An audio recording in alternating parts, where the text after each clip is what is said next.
말씀은 마태복음 21장 1절부터 11절입니다.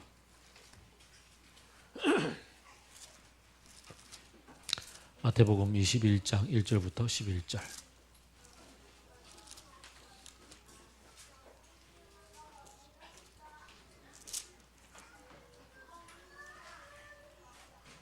네.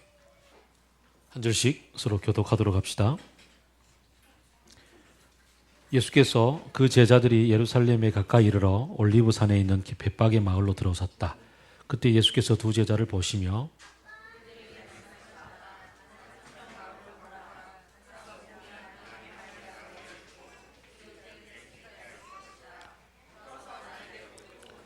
누가 너희에게 무슨 말을 하거든 주님께서 쓰시려고 합니다 하고 말하여라. 그리하면 곧 내어줄 것이다. 시온의 딸에게 말하여라. 보아라, 내 임금이 내게로 오신다. 그는 온유하시어 나귀를 타셨으니 어린 나귀 곧 멍에 매는 짐승의 새끼다. 어미 나귀와 새끼 나귀를 끌어다가 그 위에 겉옷을 얹으니 예수께서 올라타셨다.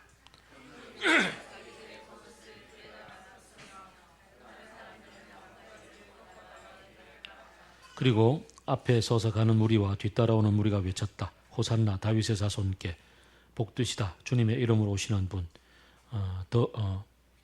더없이 높은 곳에서 호산나.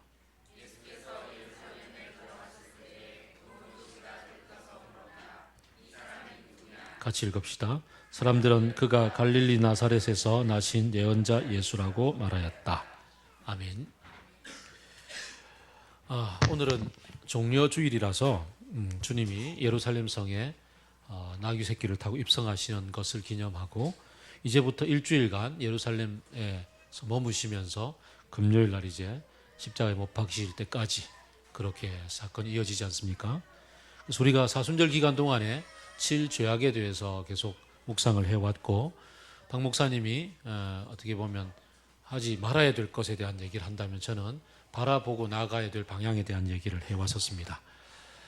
그런데 오늘은 종려주일이라서 마지막 주제의 정욕에 대해서는 제가 다루기보다는 오히려 주님의 이 예루살렘 입성의 말씀을 나누는 게 좋을 것 같아서 정욕에 대한 말씀은 나누지를 못하고 아쉽습니다. 대신에 한 말씀만 드린다면 정욕에 대해서 우리가 주의해야 될 것 하나, 아줌마를 조심하라. 이렇게 아까 나왔죠. 그 아줌마 얘기. 예. 농담인데 안 웃네. 예. 어쨌든 그렇습니다. 네. 네. 이제부터 저는 주님 오실 때까지 농담을 하지 않기로.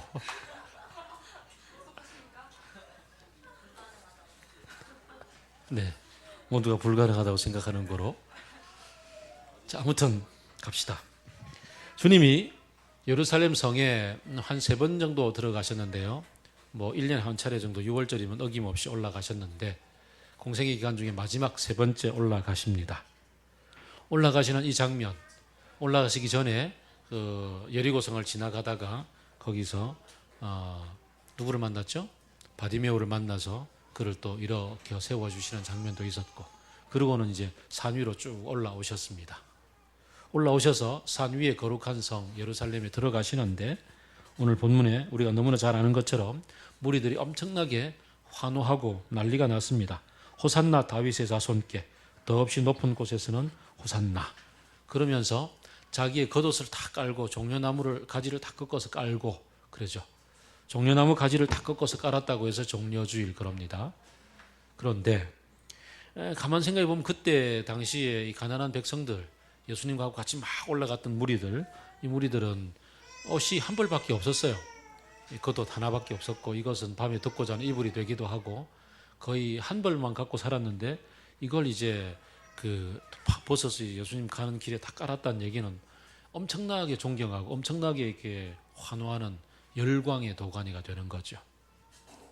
그리고 이 열광의 도가니 속에 그들이 외쳤던 말은 더 사실 어떻게 보면 놀라운 얘기입니다. 호산나 다윗의 자손께. 다윗의 자손이라는 얘기는 우리가 너무나 잘 아는 것처럼 이 당시 이스라엘 전체가 고대하고 있던 메시아에 대한 호칭이죠. 다윗의 자손으로 오실 그 메시아가 뭘 할 거라고요? 이 로마의 지배로부터 우리를 벗어나게 하시고 예루살렘 성에서 왕위를 이제 쟁탈하시고 그리고는 독립국가를 세워줄 거다라는 그러한 얘기죠. 그래서 이제 오늘날로 친다면 막 그 왕이 들어가시는 장면이니까 레드카펫을 쫙 펴고 그렇게 이제 노래를 부르는 겁니다. 근데 6월절이면은 가뜩이나 그 예루살렘 성에 엄청나게 많은 사람들이 모이고 모일 때마다 밀란이 막 일어나고 그랬으니까 그 로마 수비대가 더 많이 보강이 되어지고 한 거의 10배 정도 이상으로 보강이 되어진 채 군인들이 물 샐 틈 없이 경비를 하고 있는 겁니다. 이런 와중에 지금 호산나 다윗의 자손께 왕께 만세 이러고 지금 우리 간단말 아까 우리 왕께 만세하고 노래 불렀잖아요. 오실 왕이여 하고 이렇게 노래를 부르면 이 로마 당국으로 볼 때는 이거는 반역이죠. 당연히 반역이라고 생각하고 이 군대를 동원해서 잡아갈 것 같은 분위기입니다. 그런 분위기임에도 불구하고 이 사람들은 소란을 막 떨고 노래를 부르는 거죠. 그런데 오늘 본문 10절 11절을 보게 되면 예루살렘 성으로 들어가니까 사람들이 이게 도대체 무슨 일이냐라고 묻는다는 얘기죠. 사람들 중에서 어떤 사람은 이게 무슨 일인지 모르고 묻는 사람들이 있다는 얘기입니다. 그러니까 이 묻는 사람들은 예루살렘 성에 사는 사람들이겠죠. 살고 있는 주민들은 도대체 이게 무슨 일이냐 이러는 겁니다. 그러면 이 호산나 다윗의 자손께 하고 막 겉옷 깔고 이러는 사람들은 누구냐? 이 사람들은 갈릴리로부터 시작해서 예수님을 따라왔던 사람들이죠. 막 3년간의 그 소문을 듣고서 막 몰려왔던 사람들. 갈릴리 쪽에서 막 몰려왔던 사람들은 예수님을 왕 삼겠다고 몰려왔고 예루살렘 성 안에 있는 사람들은 약간의 온도차가 나는 거죠. 이게 뭐지?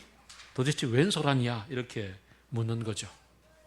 거기에 대해서 예수님이 같이 왔던 사람들이 갈릴리 나사렛에서 나신 예언자 예수다. 예언자이신 예수님이다라고 이야기를 합니다.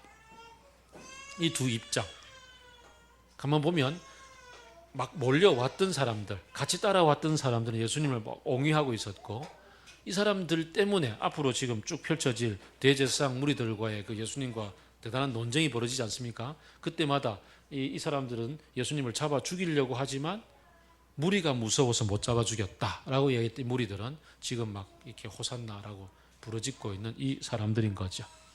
이 무리들의 옹위되어 있는 이 세력을 감히 무서워서 어떻게 하지 못하고 있었고 로마 군병들도 이거 어떻게 하지라고 지금 막 대책을 논의하는 중입니다.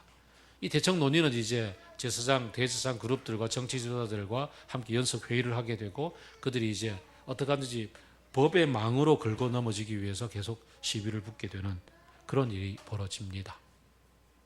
근데 어쨌든 지금 예수님은 왕으로 이제 막 받들고 있는 사람들 무리에 휩싸여서 지금 아주 즐기시면서 들어가는 중입니다. 그런데 이 즐기면서 들어가는 중에 예수님은 조금 다른 얘기가 또 같이 포함되어져 있죠. 뭐냐면 나귀 새끼를 타고 가는 겁니다. 이왕이면 그 거대한 군마 정도 타고 말은 보통 우리 사람보다 키가 크잖아요. 이런 거 타고 이렇게 위험 있게 이렇게 들어가면 제일 좋겠는데 그 당시에 로마 그 군들의 그 개선 행진이라든가 혹은 저 열병식이라든가 이런 거 보면 다 이제 말들을 타고 이렇게 위험 있게 하는데 예수님도 좀 그렇게 들어가면 좋겠는데 적어도 다윗이나 솔로몬 시대만큼이나 위험을 갖추고 들어가면 좋겠는데 그러지 않습니다.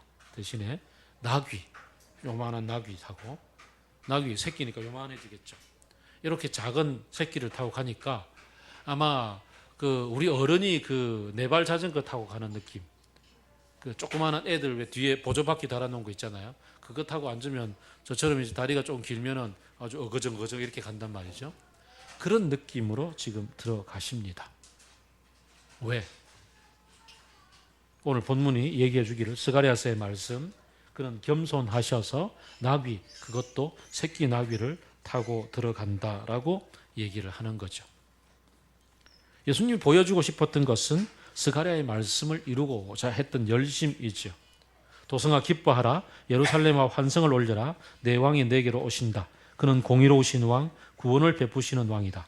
그는 온순하셔서 나귀 곧 나귀 새끼인 어린 나귀를 타고 오신다. 그는 평화를 선포하실 것이다. 이스라엘 사람이면 누구나 다 아는 이 스가랴의 말씀, 이 말씀을 떠올리도록 사람들이 그것을 떠올리도록 그렇게 우스꽝스러운 모습을 하고 들어가십니다. 그러면서도 사람들을 이 환호를 즐기고 계십니다. 사람들을 말리지 않습니다.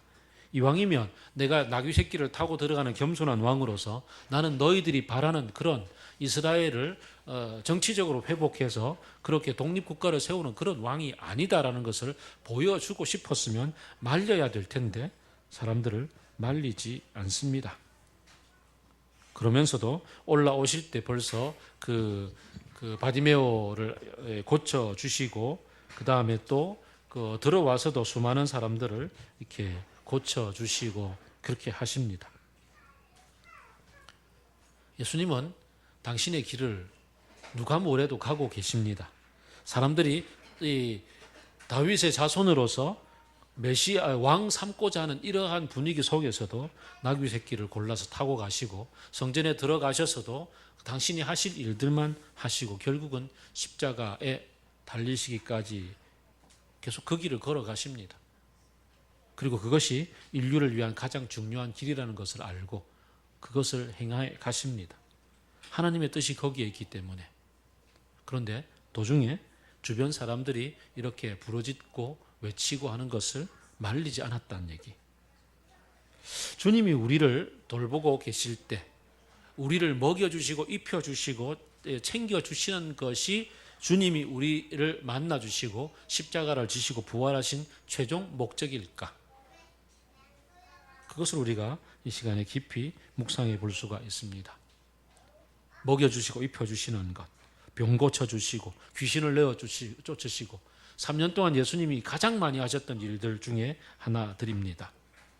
그러나 예수님은 그것에 내 온 목적이 있는 것이 아니다라는 것을 분명히 알고 계셨죠. 그리고 새로운 차원의 삶, 하나님 나라를 선포하시고 하나님의 다스림 속에서 우리가 인생을 어떻게 살아갈 수가 있는 것인가를 말씀해 주시기 위해서 그리고 그 나라로 초청하시기 위해서 스스로 죄의 값을 치르시고 죽으시고 부활하시기까지의 길을 걸어가는 겁니다. 나의 죽음이 없으면 그 일이 펼쳐지지 않을 것 아셨기 때문에 겟세마네 동산에서의 고뇌에도 불구하고 그 십자가의 길을 걸어가십니다.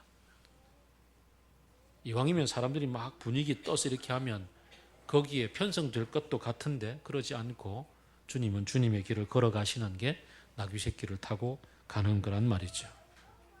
오늘날 예수님을 바라보면서 수많은 사람들이 도와달라고 요청합니다. Help me, help me. 참 많이 외칩니다.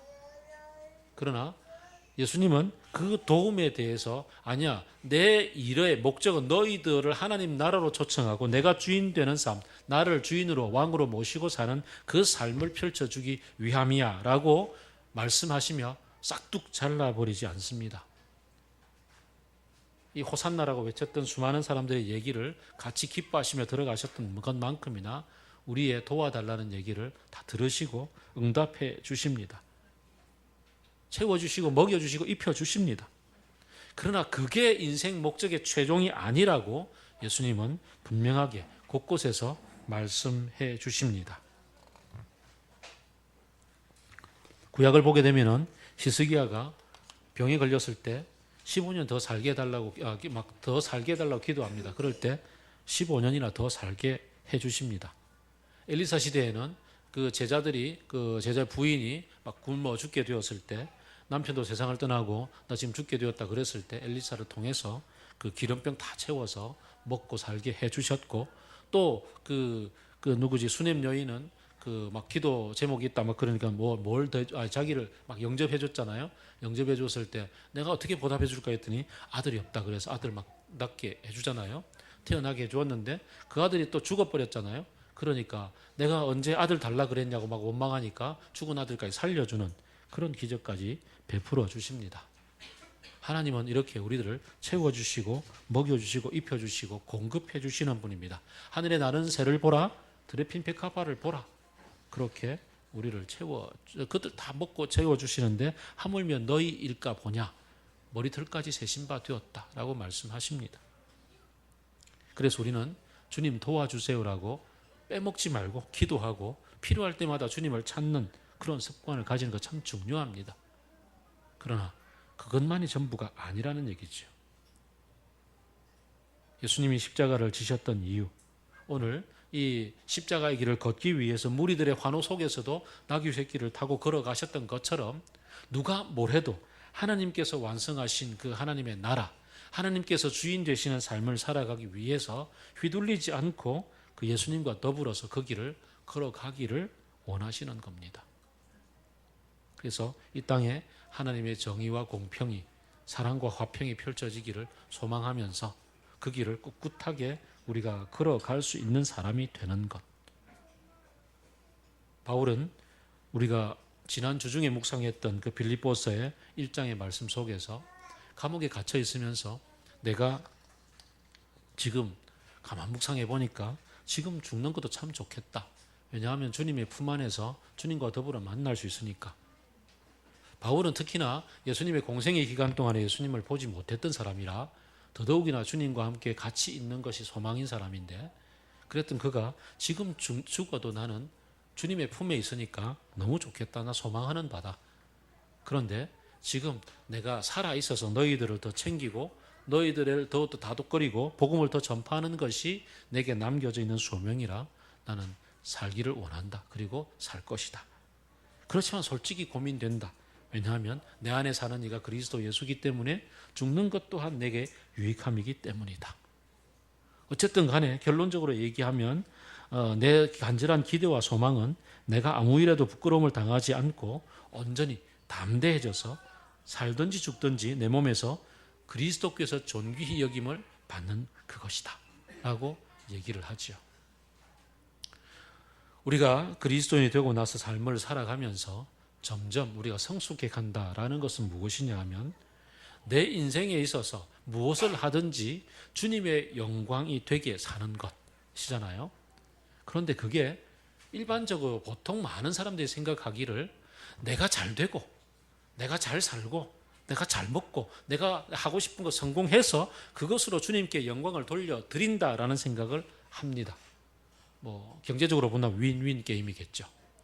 그러나 바울이 얘기했던 것, 그것은 뭐냐 하면 내 삶이 죽든지 살든지 병이 들든지 병이 낫든지 무엇을 하든지 그것을 통해서 주님께서 영광을 받으시는 길이라면, 존귀히 여김을 받는 길이라면 그 길을 나는 택하겠다라는 거죠. 내가 가난하게 사는 것이 주님께 영광이 되는 길이라면, 주님의 이름이 높임을 받는 길이라면 나는 그 길을 누구에게도 휘둘리지 않고 당당하게 걸어갈 것이고, 내가 부유하게 사는 것이 주님께서 원하시는 길이고 주님을 닮아가는 길이라면 열심히 노력해서 부유한 길을 살아갈 것이다 라고. 내가 사는 것 자체가 주님의 이 존귀히 여김을 받는 것, 그게 목적이 되는 것. 아마 맑은 물에서 13년간 저랑 같이 살아오신 분들은 이 얘기 귀가 닳도록 들었을 겁니다. 내가 지금 어떤 삶의 목적을 갖고 살아가고 있는가? 주님께서 존귀히 여김을 받는 길이라면, 오늘 본문에서 예수님이 주께서 내게 주신 그 사명을 이루기 위해서 구약 성경 속에서 그렇게 예언하셨던 그 말씀들을 이루기 위해서 나는 이 분위기에서 어울리지 않잖아. 이 분위기에서는 이게 말을 타고 가야죠. 어떻게 나귀 새끼를 타고 가냐. 분위기 안 맞아.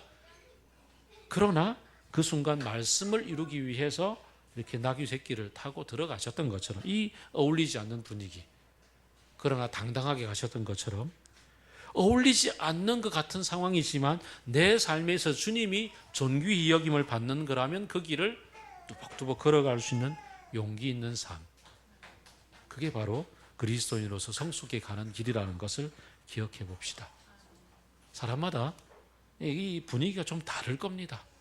저처럼 진짜 분위기 좋아하는 사람은 야, 이런 분위기라면 여기에 뭐가 딱 좋은데라고 주로 먹을 거 많이 떠올립니다.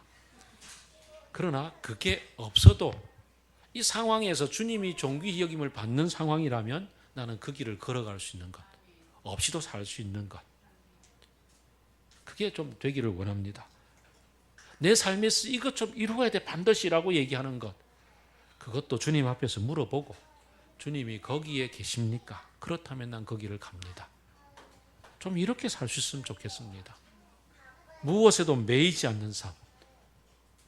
이게 뭐 도가에서 얘기하는 어떤 초월한 명상의 길이 아니라 무엇에도 매이지 않는 삶이 되려면 주님이 내 안에 살아계시는 것, 주님이 최종 목적지가 되는 것이 굳건하게 있어야 흔들리지 않고 매이지 않는 삶이 될 거라는 거죠.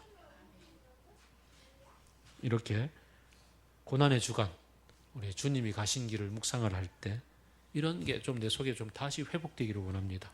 그리고 좀 방향이 잡히고 부활절, 정말 주님이 모든 것 내려놓고 아버지 하나님께 순종했을 때 주셨던 그 선물의 삶을 우리가 누렸으면 좋겠습니다. 하나님은 포기하고 나서 주시는 선물이 있습니다. 우리는 너무 선물을 잘 알기 때문에 힘듭니다. 오히려 아브라함이 이삭을 바쳤더니 되돌려 주셨더라. 이 되돌려 주신 것을 너무 빨리 이렇게 받아들입니다. 그래서 아브라함이 3일 동안 고뇌하면서 드리기로 작정하고 아예 나를 포기했던 그 삶은 사실 잘 깊이 안 와닿고 그 마지막 돌려줄 거 생각합니다. 그러나 우리는 주님이 겟세마네 동산에서 기도하시고 돌아가실 때 부활해 주실 거야 믿음으로 알지만 실제로 그것은 일어나 봐야 하는 일입니다. 그건 하나님이 주셨을 그때 내게 되는 거지 그렇지 않고는 믿음으로만 볼 수 있는 것이죠. 그러니까 우리의 인생도 그런 겁니다. 다니엘의 세 친구들이 풀무불에 던져질 때 주님 우리를 살려줄 겁니다. 그러나 그리 아니하실지라도 절하지 않습니다라고 굳건하게 던져짐을 당했던 것처럼 우리 인생에 있어서 주님이 높임을 받는 길이라면 그 다음은 나는 없어도 좋습니다 라는 그런 결단에 이를 수 있는 삶이 되기를 바랍니다. 그럴 때 정말 하나님의 나라는 내 속에 무한하게 펼쳐질 줄 믿습니다. 우리 이 고난주간 묵상의 방향이 될 수 있기를 바랍니다. 기도하겠습니다.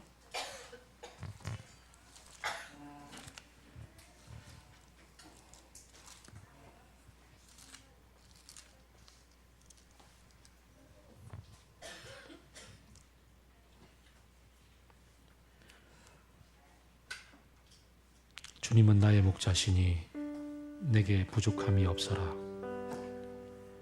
나를 푸른 불밭에 누이시며 쉴 만한 물가로 인도하신다. 나에게 새 힘을 주시고 당신의 이름을 위하여 바른 길로 나를 인도하신다. 내가 비록 죽음의 그늘 골짜기로 다닐지라도 주님께서 나와 계시고 주님의 막대기와 지팡이가 나를 보살펴 주시니 내게는 두려움이 없습니다. 주님께서는 내 원수들이 보는 앞에서 내게 잔치상을 차려주시고 내 머리에 기름을 부어 주시어 나를 귀한 손님으로 맞아주시니 내 잔이 넘치나이다.